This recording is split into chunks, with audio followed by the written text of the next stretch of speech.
It's happening about 250 miles west of Newport. More than 50 earthquakes have rumbled under the ocean, and they continue to do so. The largest so far of magnitude 5.8, still too small for us to feel.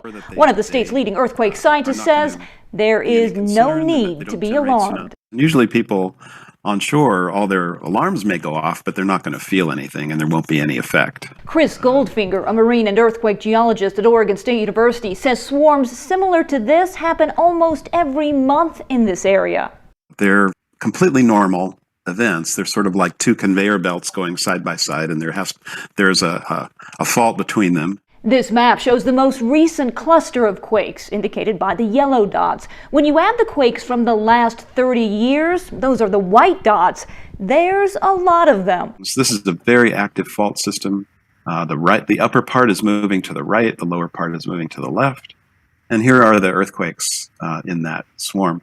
The obvious question, are these smaller quakes precursors to a much larger and much more destructive Cascadia subduction zone earthquake? They're not doing anything to load the subduction zone itself, and they're not precursors of anything, so people can relax about that.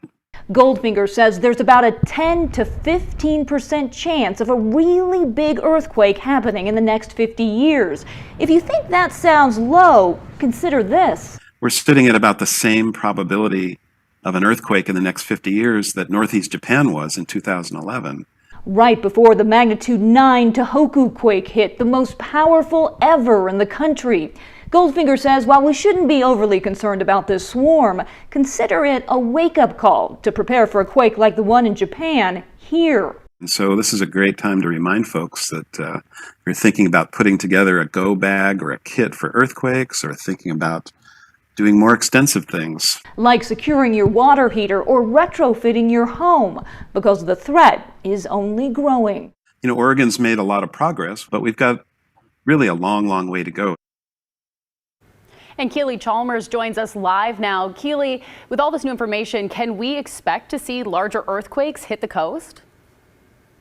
Yeah, it's really important to point out that the 10 to 15% chance of an earthquake, a major earthquake hitting in the next 50 years really only goes for a magnitude 9 earthquake, a really big one when the entire Cascadia subduction zone ruptures. But the chances get better, about a 37% chance of a smaller earthquake, a magnitude 7 earthquake happening in the next 50 years. And while not the big one, a magnitude 7 earthquake can still do a lot of damage. So there weren't many reports of people feeling the quakes that were happening off the coast. Why is that, Keely?